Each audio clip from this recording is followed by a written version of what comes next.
Hi folks, Seth here. Thanks for watching my monologue. In these uncertain times, you may be thinking about personal protection. If you are, I urge you to visit my friends at Guns Etc. They'll help you find the perfect protection for yourself and your family, and they can even teach you how to use it.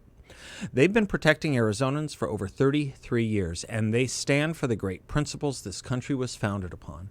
Or you can just click on gunsetc.com. And if you like my monologues, please subscribe to 960 The Patriots YouTube channel.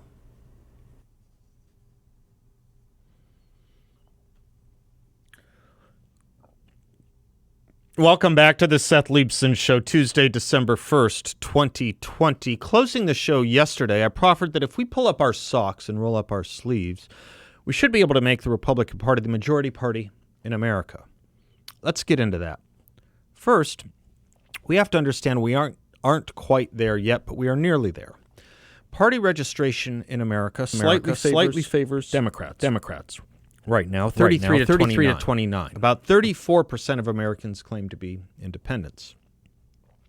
Let's begin with an odd case to start with, or seemingly odd. California.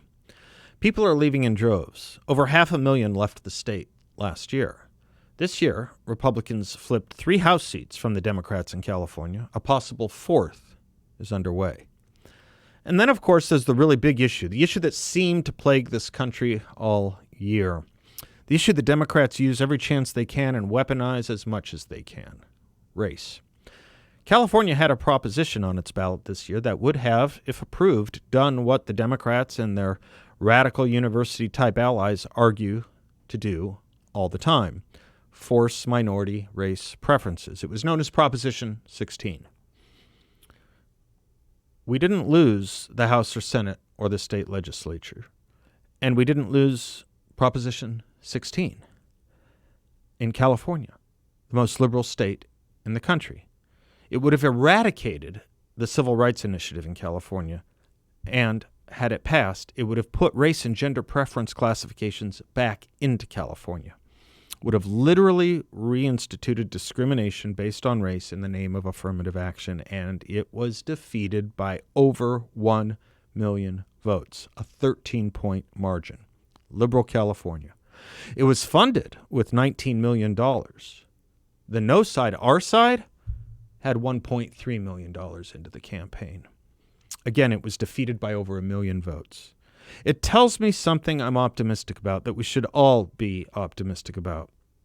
When we put the fair hearing of conservative principles divorced from personalities to the test, we can gain some great victories. Now, why great? Because race norming and re-racializing America is a big part of the Democratic Party. See, for example, that Joe Biden is already slating to restore critical race training in the federal government. But not even Californians want that sort of thing. Elites do. Voters, regular Americans don't. Universities do. Regular Americans do not. Then, of course, there's a lot of our nation's successes that are poised to be reversed. I have basically one rule for people running for public office and sitting in public office. They have one job: make Americans' lives just a little bit easier. You have a choice in public office. They say to govern is to choose. You can make life easier for your constituents, or you can make life harder. To do the latter is to usually engage the academic theories of redistributive economics and justice. To do the former is to engage in free enterprise and foster opportunity. What might that look like? Conrad Black puts it this way about the past 4 years from President Trump. He effectively ended illegal immigration, slashed oil imports, and by cutting the taxes of 83% of taxpayers and all corporations, deregulating and eliminating illegal cheap labor competition, and renegotiating uneven trade agreements, Donald Trump created more positions to fill in the economy than there were unemployed.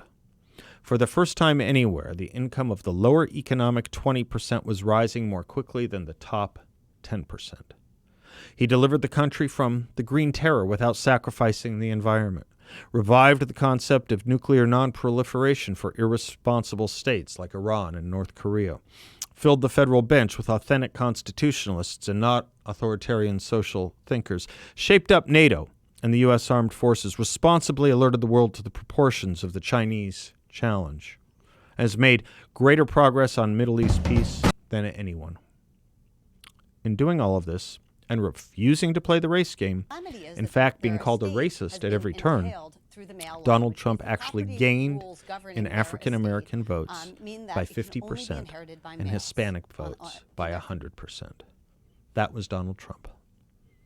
What should we accept from a putative Biden-Harris presidency? They have told us that they want to take away private gun ownership. They have told us that they want to expand government health insurance to illegal aliens. They have told us they want to decriminalize border crossings. They have told us they want universal child care, Medicare for all, student debt cancellation, and universal free college. They have told us they want to re-engage terrorist regimes, or at least the single greatest state sponsor of terrorism in the world. They have told us a stronger China is good for the United States, and that China is our friend and ally, not enemy. They have told us riots are peaceful. They have told us this is a country steeped in systemic racism. So I think the problem comes to us this way. We've warned about it. Sounds like it. And they, the Democrats, brag about wanting to do. God, why do I hate taking favorites? What we say is a Monday warning, an ill. Makes me feel so. They think it's a promise. Jalen has been getting a lot more reps. Thus, I don't think most Americans appreciate our warnings or understand what they are in for in a Democratic Party in the White House. Not this Democratic Party. They may find out soon enough, and that will be our opportunity. I cannot expect most Americans to understand what universities and academics believe, or if they hear of it, to think that they are serious. Too many just rush it all aside, dismiss it. The real world consequences are sheltered. Until now, when more Americans start losing jobs, seeing more of their money spent abroad, having their preferences and rights shunted to favor illegal aliens, lose opportunities because of nothing more than being born to the wrong skin color, find health care quality going down and access to it harder to access, off of the big laminated we have to be there Cheesecake Factory menu that is NFL for our country. Shockingly, Donald Trump proved this could be done. This is where comes the notion of proving the theoretical with the actual. Donald Trump showed the theoretical with the actual, and the Democrats are poised to prove their theoreticals with actuals.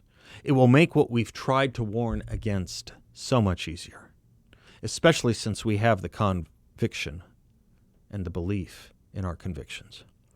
Let's get down to it. What the left really is, and what I think too many have forgotten. David Horowitz writes this: the social justice radicals still have the best slogans.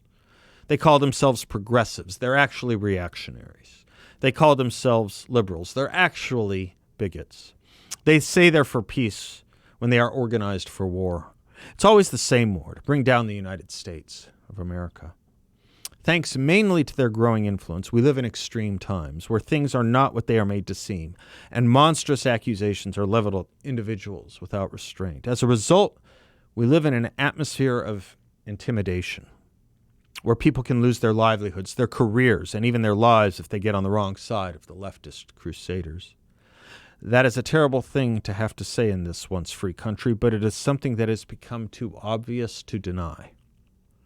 For 30 years before he descended the famous escalator in Trump Towers to declare his candidacy for the White House, Donald Trump was a well-known public figure. Everybody in America knew who he was.